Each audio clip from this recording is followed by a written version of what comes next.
एक बिजनेसमैन बनना और अपनी वैल्यूज के साथ में कोई समझौता नहीं करना।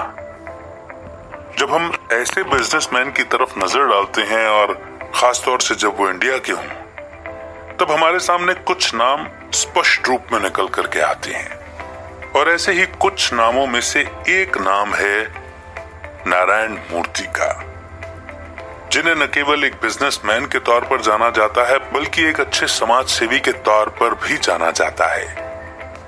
मध्यम वर्गीय परिवार से ताल्लुक रखने वाले नारायण मूर्ति, जिन्होंने नामुमकिन को मुमकिन करके दिखाया, न केवल बड़ा सोचा बल्कि बड़े ख्वाब देखे और उन ख्वाबों को हकीकत में बदल करके दिखाया। सब कुछ आसान तो नहीं रहा होगा, मगर फिर भी अपने इरादों पर डटे रहे। आज इन्हीं पर्सनैलिटी के बारे में पढ़ेंगे और सुनेंगे। आज की बुक समरी का टाइटल है इन्फोसिस, जिसमें न हम केवल इन्फोसिस के बारे में जानेंगे बल्कि इन्फोसिस की नींव रखने वाले नारायण मूर्ति के बारे में भी जानेंगे और पढ़ेंगे। इस समरी को कंपाइल किया है गीगल टीम ने। आइए शुरू करते हैं इन्फोसिस। उम्मीद है आपको हमारा प्रयास पसंद आएगा। नारायण मूर्ति, जो कि भारत में आईटी सेक्टर के जनक कहे जाते हैं, उनकी नेट वर्थ $1.9 बिलियन है, जो world famous IT firm Infosys के फाउंडर भी हैं। क्या आप भी एक मिडिल क्लास फैमिली से हैं और बड़े सपने देखते हैं? अगर ऐसा है तो नारायण मूर्ति बिल्कुल आप ही की तरह थे, क्योंकि वो भी एक मिडिल क्लास फैमिली में ही पैदा हुए थे, पर उनके सपने आसमान से भी ऊंचे थे। नारायण मूर्ति की अपार सफलता का राज है उनका खुद पर विश्वास और बिजनेस करने का जुनून। उनके सपने हमेशा से बड़े रहे और उन्हें पूरा करने के लिए उन्होंने कोई शॉर्टकट या गलत रास्ता नहीं अपनाया, बल्कि एक लीगल और सही तरीके से सफलता की ऊंचाइयों को छुआ। नारायण मूर्ति शुरुआत से ही एक मेहनती और पक्के इरादों वाले नौजवान रहे थे, जिन्हें ना तो इन्वेस्टमेंट की ज्यादा नॉलेज थी और ना ही उनके पास ज्यादा रिसोर्स या साधन थे। इसके बावजूद उन्होंने नामुमकिन को मुमकिन कर दिखाया और देश के लाखों नौजवानों के लिए इंस्पिरेशन बन गए। अपने करियर के शुरुआती दौर में मूर्ति को भी काफी संघर्ष करना पड़ा था, लेकिन मुश्किल के दौर में भी उन्होंने और इन्फोसिस के फाउंडिंग पार्टनर ने कभी हार नहीं मानी। अपनी इसी बुद्धिमानी और डट कर लगे रहने के दम पर उन्होंने दुनिया की famous multinational IT company Infosys की नींव रखी। इन्फोसिस, जो आज Infosys limited information technology, business consultant और आउटसोर्सिंग सर्विसेज देती है, इसकी नींव पुणे में रखी गई थी और इसका हेडक्वार्टर बंगलुरु में है। 2020 के रेवेन्यू रिपोर्ट के मुताबिक टाटा कंसल्टेंसी सर्विसेज के बाद इन्फोसिस इंडिया की दूसरी सबसे बड़ी फर्म मानी जाती है। फोर्ब्स ग्लोबल 2000 के मुताबिक इन्फोसिस दुनिया की सबसे बड़ी कंपनियों की लिस्ट में 602वें नंबर पर आती है, यानी 602। 29 जुलाई 2021 में इन्फोसिस का मार्केट कैपिटलाइजेशन $93.68 के करीब बताया गया था और कंपनी का क्रेडिट रेटिंग है AAA स्टेबल A1+। इन्फोसिस क्या है? इन्फोसिस एक लीडिंग टेक जायंट है जो cutting edge digital service outsourcing के साथ साथ कंसल्टिंग की सर्विस भी देती है और 50 से भी ज्यादा देशों में अपने कई क्लाइंट फर्म्स को डिजिटल ट्रांसफॉर्मेशन यानी बदलाव लाने में गाइड करती आ रही है। इनके पास कई ग्लोबल कंपनी और फर्म्स को आईटी सर्विस देने का 40 सालों का एक्सपीरियंस है। ये कस्टमाइज्ड एआई पावर्ड कोर बनाकर कंपनियों की मदद करती है जो उनके हर क्लाइंट की यूनिक बिजनेस की जरूरतों को पूरा करता है। इन्फोसिस हमेशा सीखने और ग्रोथ की पॉलिसी में यकीन रखती है, जो उन्हें डिजिटल टेक वर्ल्ड में सबसे आगे बनाए रखता है। इन्फोसिस का माहौल इनोवेशन और इन्वेंशन को बढ़ावा देता है। इन्फोसिस के गोल हमेशा अपने क्लाइंट को एडवांस टेक्नोलॉजिकल और बिजनेस ट्रेंड से अप टू डेट रखना है, जिससे कि वो अपने अपने फील्ड में अपने कॉम्पिटिटर्स से एक कदम आगे रहें। इन्फोसिस बिजनेस मैनेजमेंट और एडमिनिस्ट्रेशन में मदद करते हुए अपने क्लाइंट्स के लिए एक स्मार्ट ऑर्गेनाइजेशन बनाता है, जिससे कि वो अपने बिजनेस प्रिंसिपल्स और गोल्स पर पूरी तरह फोकस कर सके। इन्फोसिस ने कई अलग अलग तरह के प्रोजेक्ट को मैनेज करने में हेल्प की है, जिसमें लाइटर और एडवांस्ड पैसेंजर जेट और फ्यूल सेविंग स्मार्ट कार की मैन्युफैक्चरिंग और दुनिया के दूर दराज इलाकों में बैंकिंग की सुविधा देने और आईटी एग्जीक्यूटिव्स को टेक बेस्ड सॉल्यूशन देकर उन्हें अपनी कंपनी की रेवेन्यू बढ़ाने में हेल्प की है। आइए जानते हैं इन्फोसिस का इतिहास और शुरुआती संघर्ष।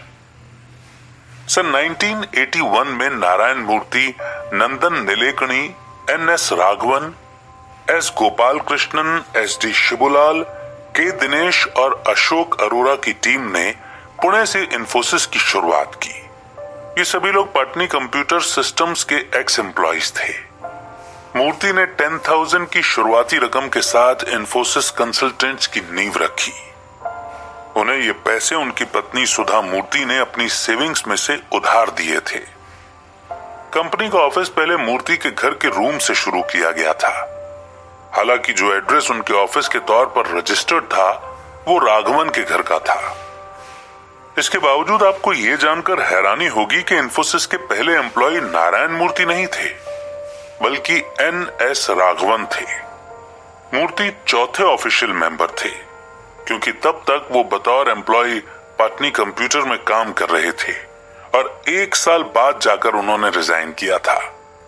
एक टेक कंपनी होने के बावजूद इन्फोसिस ने शुरू के कुछ साल यानी कि 1983 तक बगैर कंप्यूटर के गुजारा किया, क्योंकि जो इंपोर्टेड मॉडल मूर्ति लेना चाहते थे तब उनके बजट से बाहर था। कंपनी शुरू करने के 2 साल बाद इन्फोसिस ने अपना पहला कंप्यूटर खरीदा, data general 32 bit MV8000।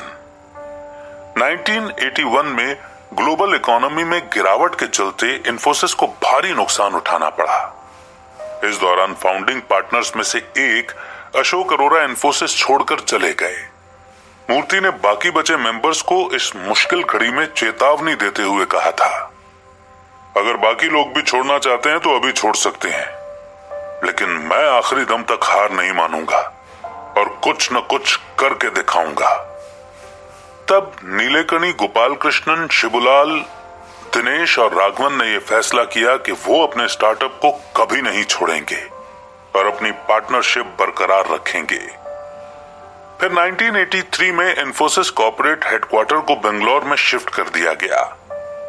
Infosys उनकी पहली सिटी बेस्ड सॉफ्टवेयर कंपनी में आती है, जो बाद में भारत की सिलिकॉन वैली के नाम से जानी गई। आगे बढ़ते हैं सफर पर, धीरे धीरे शोहरत की ओर।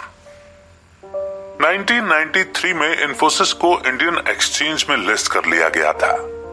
ये इंडिया की ऐसी पहली कंपनियों में से एक थी जिसने एम्प्लॉय स्टॉक ऑप्शन का कॉन्सेप्ट इंट्रोड्यूस किया, जिसने टैलेंटेड लोगों को कंपनी के लिए एक एसेट बनने के लिए अट्रैक्ट किया।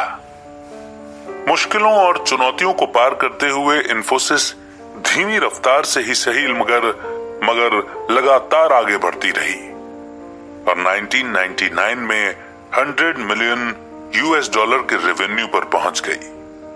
फर्म के शेयर के दाम बढ़कर 8,100 तक पहुंच गए थे, जो उस वक्त शेयर मार्केट में किसी भी शेयर का सबसे ज्यादा प्राइस था। उसी साल NASDAQ की लिस्ट में शामिल होकर इन्फोसिस ऐसी पहली इंडियन आईटी कंपनी बनी जिसे NASDAQ में लिस्ट किया गया था। NASDAQ के मार्केट कैपिटलाइजेशन के हिसाब से इन्फोसिस टॉप 20 कंपनी की लिस्ट में शामिल हो गई। इसके साथ ही CMM लेवल सर्टिफिकेशन पाने वाली दुनिया की 21वें नंबर की कंपनी के तौर पर भी लिस्ट की गई। अब जबकि इन्फोसिस अपनी पहचान बना चुकी थी, तो कंपनी ने जर्मनी, स्वीडन, बेल्जियम, ऑस्ट्रेलिया और यूएस में भी अपना ऑफिस खोल लिया और उसी साल इन्फोसिस बिजनेस कंसल्टिंग सर्विस की भी शुरुआत हुई। 2002 में नारायण मूर्ति ने CEO की पोजीशन कंपनी के को फाउंडर नंदन नीलेकणी को सौंपते हुए खुद चेयरमैन बन गए। इसी साल कंपनी का रेवेन्यू करीब 500 मिलियन के माइलस्टोन तक पहुंच चुका था और इस साल इन्फोसिस ने प्रोजियोन नाम की एक bank office outsourcing service unit भी खोल ली थी। इन्फोसिस की 25 सालों तक बागडोर संभालने के बाद 2006 में मूर्ति जब 60 साल के हुए तो उन्होंने चेयरमैन का पद छोड़ दिया। ये कंपनी द्वारा तय की हुई रिटायरमेंट की उम्र थी।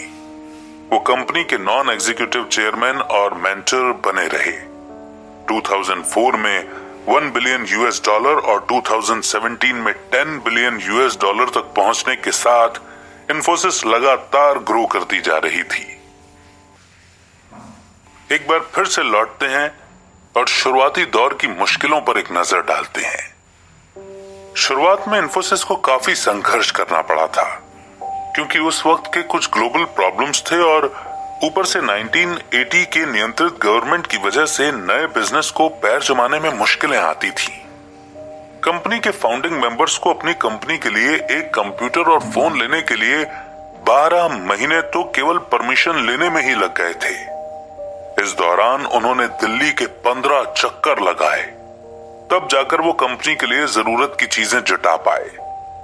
ऊपर से रिजर्व बैंक ऑफ इंडिया ने भी इन्फोसिस की राह में कई रोड़े अटकाए, जिसकी वजह से उन्हें एक ऐसी इंटरनेशनल कंपनी बनने में दिक्कत आ रही थी जिसका मकसद था एक ऐसा बिजनेस खड़ा करना जो कि प्रोफेशनल तरीके से चलाया और मैनेज किया जाए, वो भी अच्छे एम्प्लॉय मैनेजमेंट और अच्छी नैतिकता के साथ। जो ऐसी फर्म चाहते थे जो अपने शेयर होल्डर, एम्प्लॉय और कस्टमर्स को अच्छी डील दे। ऐसी सूरत में कंपनी के सामने तब और भी बड़ी मुश्किल खड़ी हो गई जब यूनाइटेड स्टेट्स ने हर साल जारी किए जाने वाले B1 वीजा पर पाबंदी लगाना शुरू कर दी थी। इस दौरान एक पार्टनर कंपनी छोड़कर चला गया था, जबकि बाकी पार्टनर्स को भी ये यकीन हो चला था कि इन्फोसिस डूब जाएगी। लेकिन सिर्फ मूर्ति ही थे जिन्हें अपनी सफलता पर पूरा यकीन था। उन्होंने अपने पार्टनर्स को भरोसा दिलाने की कोशिश की कि इतनी जल्दी हार न माने, क्योंकि एक न एक दिन कामयाबी जरूर मिलेगी। सफलता का रास्ता। इन्फोसिस जैसे नए स्टार्टअप्स के लिए बिजनेस शुरू करना शुरुआत में काफी मुश्किल रहा। हालात तब जाकर थोड़े बेहतर हुए जब 1991 के दशक में इंडियन गवर्नमेंट ने देश में इकोनॉमी के बिगड़ते हुए हालात को देखते हुए एक पहल शुरू की ताकि इंडियन कंपनियों को बाहर के देशों में अपना बिजनेस बढ़ाने का मौका मिल सके। इसीलिए जो इकोनॉमिक बाधाएं इन्फोसिस को शुरुआती दौर में आगे बढ़ने से रोक रही थीं, अब वो काफी हद तक दूर हो चुकी थी।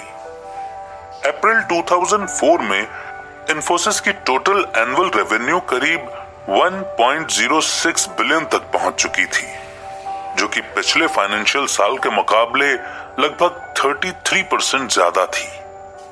आईटी इंडस्ट्री में आई ग्लोबल मंदी के बावजूद कंपनी काफी तेजी से आगे बढ़ रही थी, लेकिन इतनी जबरदस्त सक्सेस के बावजूद भी कंपनी को कुछ विवादों का सामना करना पड़ा। उन दिनों यूनाइटेड स्टेट्स में यह मुद्दा काफी जोर पकड़ रहा था कि यूएस में बढ़ती बेरोजगारी की एक वजह फॉरेन आउटसोर्सिंग भी है। ऐसे में इन्फोसिस के सामने एक डरावनी सिचुएशन खड़ी हो गई, क्योंकि उनका 2/3 रेवेन्यू तो अकेले अमेरिकन कॉर्पोरेशन से ही आ रहा था। मगर मूर्ति ने इस प्रॉब्लम को भी काफी स्मार्टली हैंडल किया और इस बात को एक्सेप्ट किया कि बेशक अमेरिकन पॉपुलेशन का इस बारे में चिंता करना एकदम नेचुरल है, लेकिन आउटसोर्सिंग हमेशा होती रहेगी। हालांकि मूर्ति ने सिचुएशन को कंट्रोल करने की कोशिश करते हुए अनाउंस किया कि इन्फोसिस यूनाइटेड स्टेट्स में भी एक कंसल्टिंग यूनिट खोलने का इरादा रखती है, जिसमें 500 एम्प्लॉयज की कैपेसिटी होगी और स्टेट्स के लोगों को जॉब ऑफर की जाएगी। खैर, कुछ टाइम बाद ये मुद्दा धीरे धीरे शांत हो गया और मूर्ति की खुशकिस्मती थी कि इन्फोसिस की रेपुटेशन को ज्यादा नुकसान भी नहीं पहुंचा। Employ oriented. इन्फोसिस ने एक एम्प्लॉय ओरिएंटेड कंपनी के तौर पर अपनी अलग पहचान बनाई है। इन्फोसिस ने काफी पहले ही ये बात समझ ली थी कि किसी भी इंडस्ट्री में कंपटीशन को हराने में बड़ी भूमिका निभाते हैं कंपनी का सबसे अहम हिस्सा यानी कि ह्यूमन कैपिटल। इसीलिए मैनेजमेंट अपना सारा फोकस बेस्ट एम्प्लॉयज को कंपनी में बनाए रखते हुए अपने कॉम्पिटिटर्स के मुकाबले 10% से 15% ज्यादा पैसे देती है। कंपनी की एक और पॉलिसी है कि इसके एम्प्लॉयज कंपनी से स्टॉक्स ले सकते हैं। कंपनी ने अपने सारे ऑफिस को एक 80 एकड़ एरिया वाली बिल्डिंग में शिफ्ट किया है, जहां बेस्ट फैसिलिटीज दी गई हैं, जिसमें खाने और रहने के ऑप्शंस दिए गए हैं। अपनी इन्हीं कोशिशों के चलते इन्फोसिस को बिजनेस टुडे के द्वारा कंडक्ट किए गए 2001 और 2002 के बेस्ट एम्प्लॉयर सर्वे में नंबर 1 रेटिंग मिली थी। इन्फोसिस एम्प्लॉयज को ऐसी ट्रेनिंग प्रोवाइड कराता है जिसके चलते उन्हें अपनी फील्ड में एक्सीलेंट परफॉर्मेंस दिखाने का मौका मिलता है।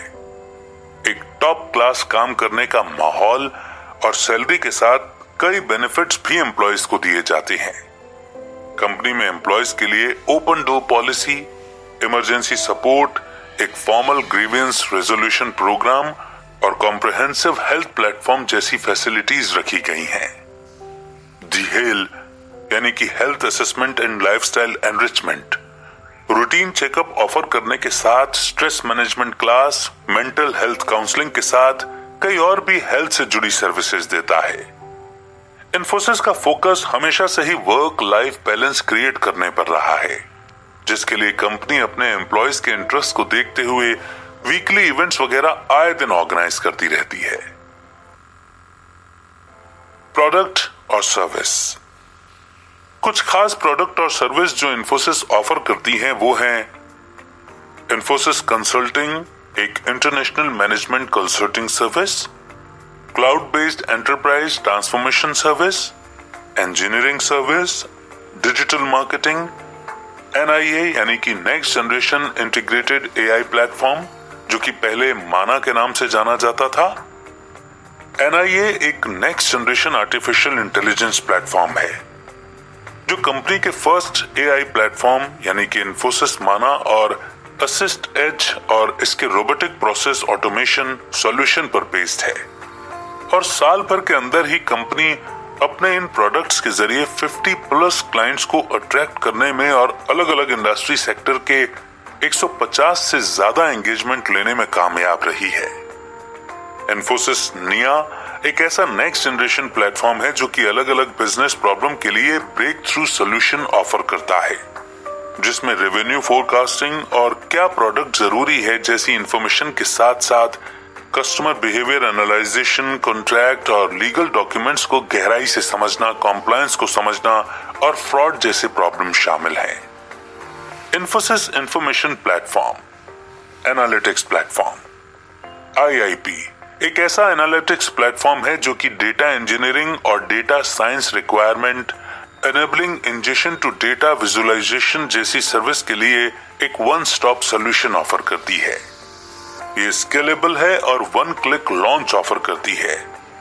High performance, enterprise grade security और actionable insights in real time जैसी सर्विस ऑफर करती है।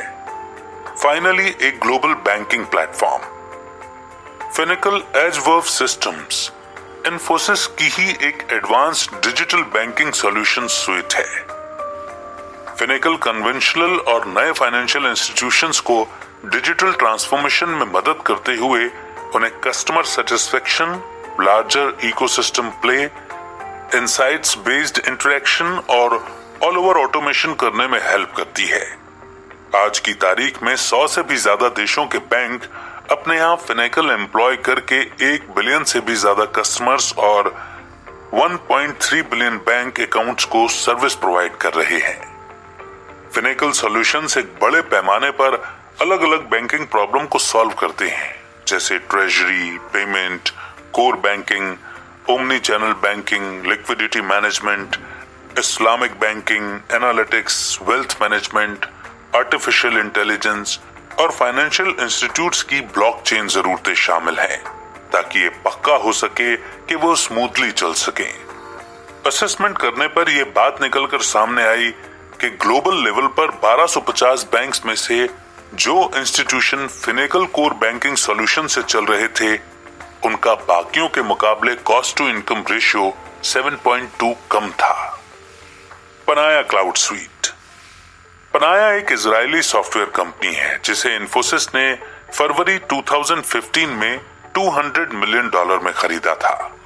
पनाया के प्रोडक्ट में change impact analysis, automated code remediation, collaborative test management और टेस्ट एग्जीक्यूशन और ALM एक्सेलरेशन शामिल है। पनाया की service Amazon elastic compute cloud पर चलती है। स्कावा एक Silicon Valley based e-commerce startup है। इन्फोसिस ने स्टार्टअप को खरीदकर स्कावा कॉमर्स डेवलप किया, जो बिजनेस को flexible cloud based micro service और व्हाइट लेबल एप्लीकेशन से बेनिफिट लेने में हेल्प करता है। इसकी वजह से नए ऑफर को और भी जल्दी लॉन्च करने में, डिजिटल चैनल कन्वर्जन रेट को इंप्रूव करने में और highly responsive digital property establish करने में काफी हेल्प मिली।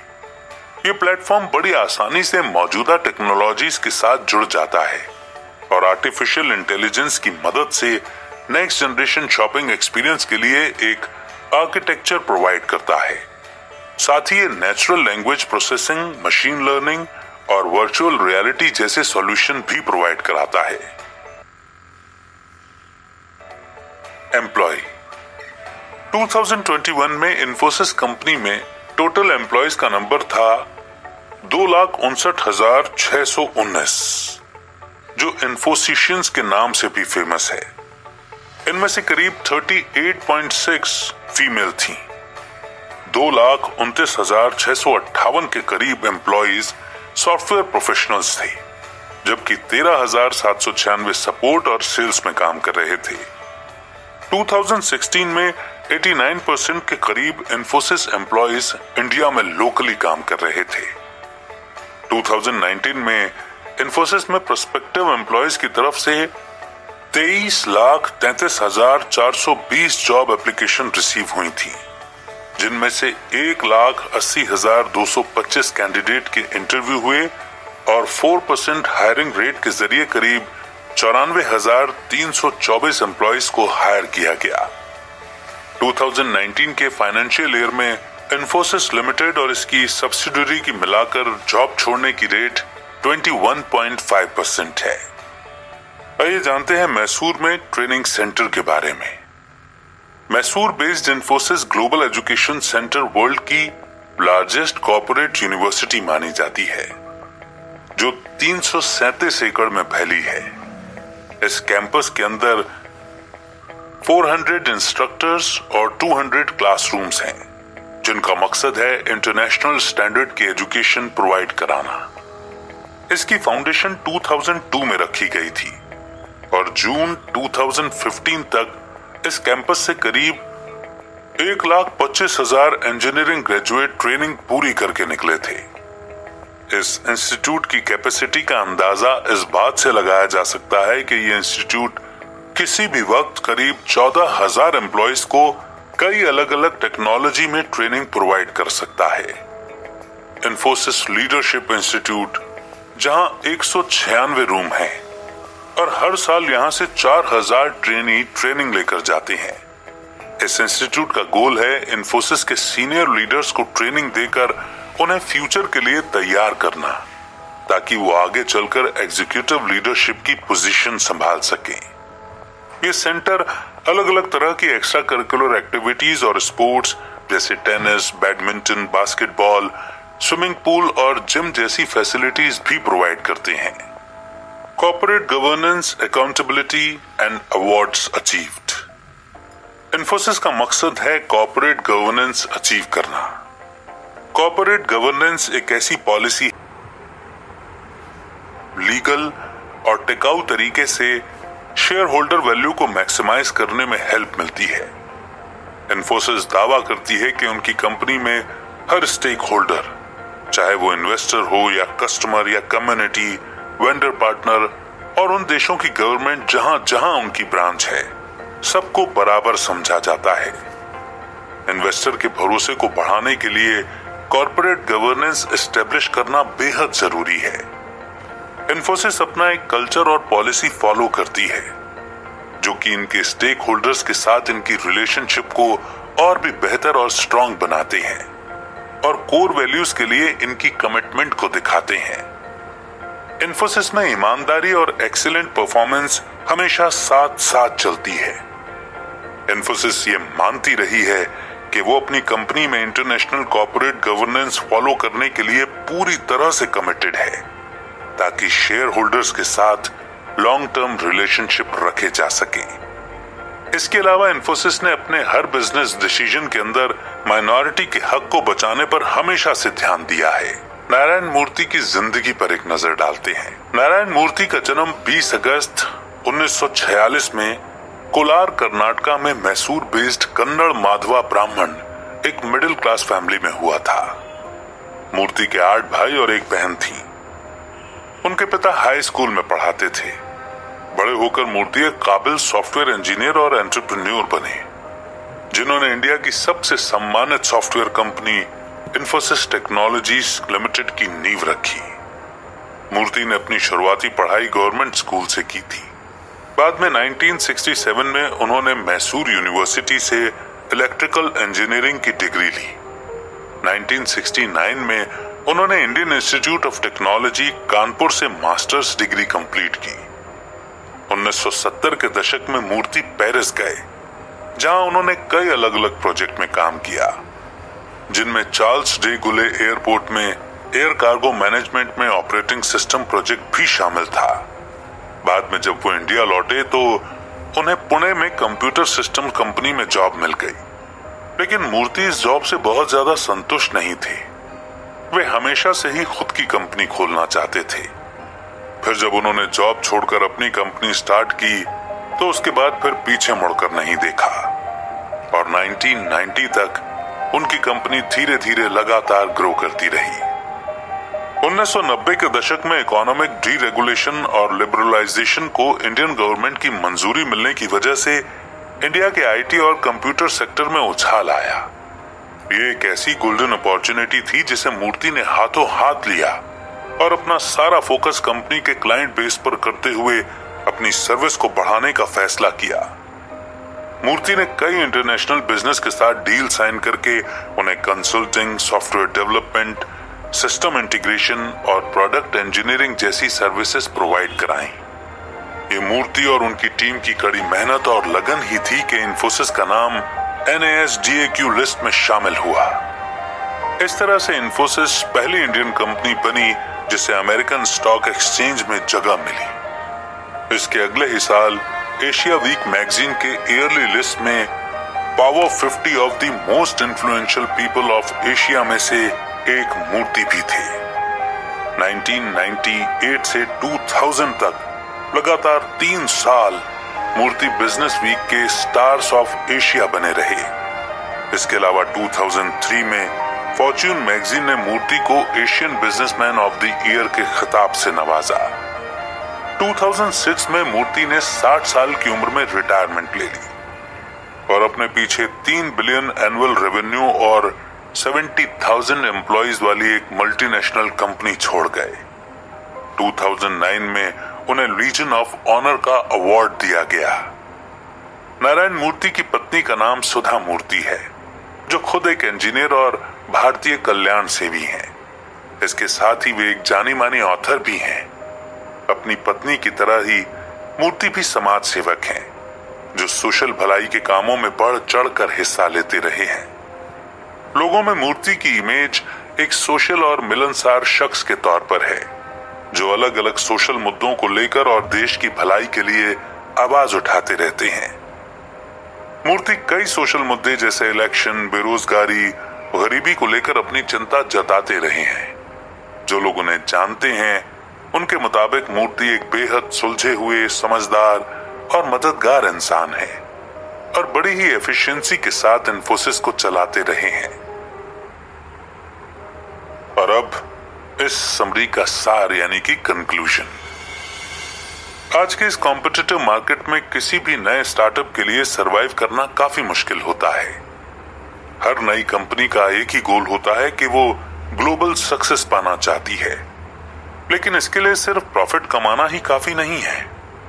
मूर्ति और उनके पार्टनर्स ने भी 10,000 की छोटी रकम के साथ एक स्टार्टअप बिजनेस की शुरुआत की थी। उन दिनों गवर्नमेंट पॉलिसी और बेटर इंफ्रास्ट्रक्चर की कमी के चलते उन्हें भी अपने बिजनेस को खड़ा करने के लिए कई सालों तक स्ट्रगल करना पड़ा, लेकिन इसके बावजूद अपने मजबूत इरादों और फाउंडिंग मेंबर्स की स्किल्स के बूते पर कंपनी ने हर मुश्किल हालात का सामना किया और एक वर्ल्ड फेमस आईटी कंपनी के तौर पर अपनी पहचान बनाई। मूर्ति का विजन था बड़ी बड़ी इंटरनेशनल कॉरपोरेशन को बेमिसाल आईटी मैनेजमेंट सर्विस प्रोवाइड करवाना, जिसे उन्होंने बड़े ही फोकस और लगन के साथ पूरा किया। जब कोई कंपनी चल जाती है और मार्केट में एक स्टेबल रेपुटेशन अचीव कर लेती है, तो जो चीज इसे ग्रो करने में हेल्प करती है वो है ह्यूमन कैपिटल, जो किसी भी नए स्टार्टअप के सक्सेस या फेलियर में बड़ा रोल अदा करती है। कंपनी को ग्लोबल स्केल पर न सिर्फ एक ब्रांड नेम मेंटेन करना होता है, बल्कि अपने लोकल कॉम्पिटिटर्स से सावधान भी रहना पड़ता है, जो उनका बिजनेस चुराने की कोशिश करते हैं, जैसे कि उनके प्रोफेशनल्स को लालच देकर अपनी तरफ खींचने की कोशिश करना वगैरह।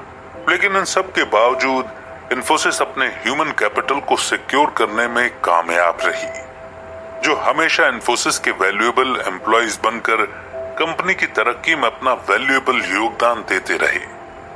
उनके एम्प्लॉय स्टॉक ऑप्शन प्रोग्राम की वजह से ही इंडिया को अपनी पहली सैलरी द्वारा मिलियनेयर बनाने वाले लोग मिले हैं। इन्फोसिस एक शानदार कंपनी है जो पिछले 40 सालों से बेहतरीन परफॉर्मेंस देती आ रही है। इन्फोसिस कंपनी की बदौलत आईटी इंडस्ट्री में कुछ ऐसे बड़े बदलाव आए हैं जिसने सॉफ्टवेयर सर्विस टैलेंट में इंडिया के लिए राह बनाई है। ये global company delivery model Pioneer और पहली ऐसी इंडियन आईटी कंपनी बनी जो NASDAQ में लिस्टेड है। तो कैसी लगी आपको आज की बुक समरी? नारायण मूर्ति की वो कौन सी बात है जो आपको सबसे ज्यादा अच्छी लगती है? और जो इस समरी की शुरुआत में हमने कहा था कि अगर आप भी एक मिडिल क्लास फैमिली से हैं और बड़े बनने के सपने देखते हैं, तो आप नारायण मूर्ति जी से अलग नहीं हैं।